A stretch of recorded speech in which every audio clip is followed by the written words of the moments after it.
You brought up a great point as remixing, and I know we share a kind of deep love for those kind of ideas. And for anyone not familiar, there was I'm pretty sure a documentary, in the 2010s, remix of Manifesto, talking about Girl Talk, the band that basically, or a guy producer that all he uses is really samples from other music. But obviously, writing of the greats has been a remix. So, like, how do you kind of think about that? What are you maybe trying to remix now? What are some ideas? We don't have to get too deep because obviously we'll kind of get more into the memes and et cetera. But I mean, how do you think generally about remixing stuff, using others, and what is that famous Picasso quote or something?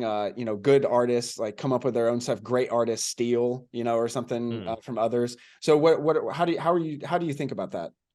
Yeah, so there's this video on YouTube by Kirby Ferguson, and it's called "Everything Is a Remix." Okay.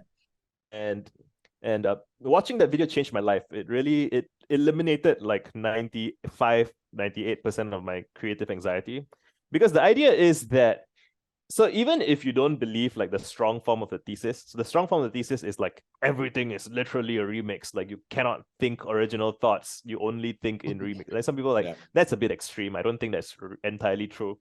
But then even if you don't believe in the first part, like it's true that everything that you perceive, right, you will think of it in terms of the things that you already know.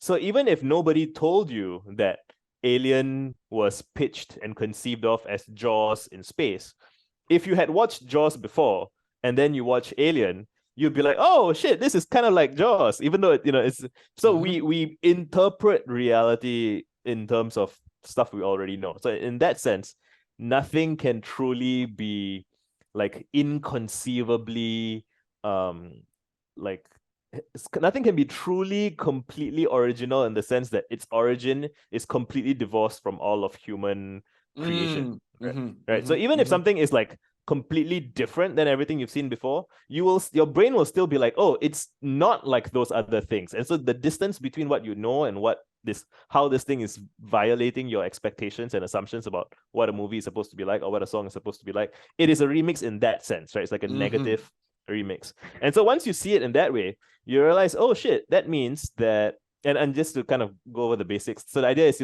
all learning begins with imitation, right? Every child learns language by copying what its parents are saying or whatever. And a lot of great creators, they start out doing mimicry of other people. So like the Beatles used to be a cover band, right? Sony used to be a radio repair shop. Like you learn the technical way of doing things by mimicking your predecessors and what came before. And then what you do is as you develop the skill of making the copies, you experiment. You might do it by accident or you might do it on purpose.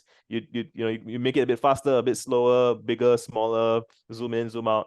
And like you start to get a sense of all the variables, and you have taste. You like, I like this more when it's like that. I like it more when it's like that.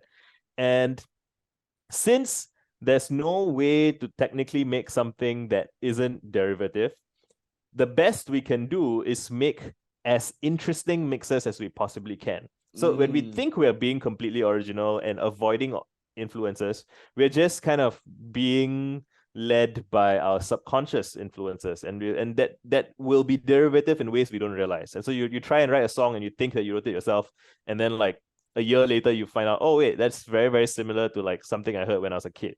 So you'll have better odds of coming across as fresh and innovative by deliberately seeking out different material than you normally listen to and kind of exposing yourself to a wider range of influences. And then you try and piece together interesting mixes based on what you like.